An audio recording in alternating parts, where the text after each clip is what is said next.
Yesterday, we talked about matter. I read the book, What is Matter? Today, I have a book called What is a Liquid? We learned yesterday that matter can be a liquid. This book is by Lynn Pepys, and it's going to talk all about liquids. Matter, close up, what is a liquid? This is another nonfiction book, and it begins with a table of contents. You can look at the table of contents and see how the book is divided up. I notice a word that you might not be familiar with, evaporation. I see that at the end of the book is a glossary and an index that have important words in it that you can go back to if you need to. This book also has some activities in that you can try out. So you can pause the book if you need to, or come back to this video when you want to try out some of those activities. I've noticed there are some bold words. Those are important words in the book, so pay close attention to them.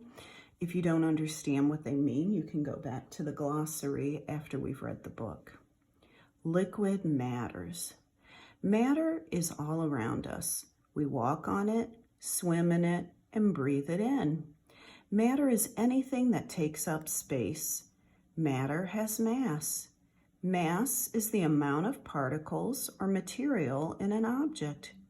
Matter is made up of billions of tiny particles that are so small we cannot see them with our eyes.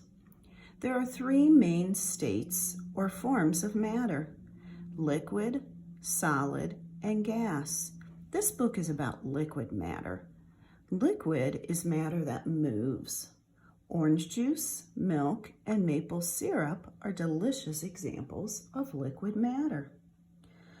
Look at these three examples. Each picture shows water in a different state of matter. Can you tell which one is a solid, a liquid, or a gas? Notice we have ice, a waterfall, and steam. One's a solid, one's a liquid, and one's a gas. Talking about matter. States of matter have different properties. Properties are ways to tell how something looks, feels, smells, or tastes. Properties are the qualities or traits that matter has. Liquid is matter that moves or flows easily. It can be poured from one container to another. The shape of a liquid changes to the same shape as its container. When a liquid such as water is poured into a new container, the water's shape changes, but the amount of liquid stays the same. A solid is matter that does not change shape when it is moved from one container to another. A solid such as a book always has the same shape and contains the same amount of material. Gas is a matter that is all around but cannot be seen. A gas will take the shape of the container it is in. A gas can also expand or spread out to completely fill the space in the container. Inside a balloon, a gas such as air will take the same shape as the balloon. The gas expands to fill the whole space inside. A tall glass of matter. Did you drink a glass of matter today? If you drank water, milk, or another liquid, then the answer is yes. Liquid is matter that flows. This means you can pour it.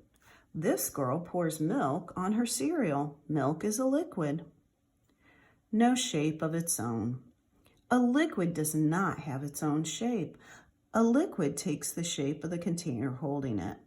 This is why the same amount of liquid looks different in a tall, thin glass than in a short, wide glass. These have the same amount of honey in them, but notice they take the shape of the container, so they look different. These glasses contain the same amount of juice. Why does one glass look as though it has more juice than the other?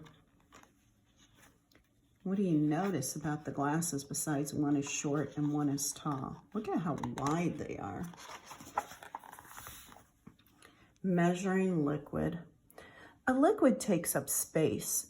We measure liquid by volume. Volume tells us how much space a liquid takes up. When a liquid is poured from one container into another container, its shape changes, but its volume stays the same. One property of liquid is how easily it can flow. Different types of liquids move at different speeds. Thin, slippery liquids such as water pour quickly at room temperature. Thick, sticky liquids such as honey pour much more slowly. What do you think? On your mark, get set, pour. Pour 1 tablespoon of water, olive oil, and honey onto 3 separate spoons. With the help of 2 friends, pour each liquid from the spoons into a bowl at the same time. Which liquid reaches the bottom of the bowl first? Which one wins the race? If you ask an adult at home to help you, you can try this out. If you don't have honey, you might try maple syrup or some other type of syrup. You can use any kind of oil if you don't have olive oil, but make sure you ask an adult before you give this a try. Both of these containers hold the same amount or volume of liquid. We use a measuring cup to measure the volume of liquid. So the glass and the bowl will both hold 1 cup of water. Actually, that's a little less than a cup. Nope. Sorry, more than a cup. It's 14 ounces. There are 8 ounces in a cup, friends. Changing states. It is possible for matter to change from one state to another. Physical changes are changes in how an object looks. Physical changes happen when you add or take away heat, energy from matter. Matter changes states when its temperature is changed. After being changed to a different state, some types of matter, such as water, can even be changed back to their first state.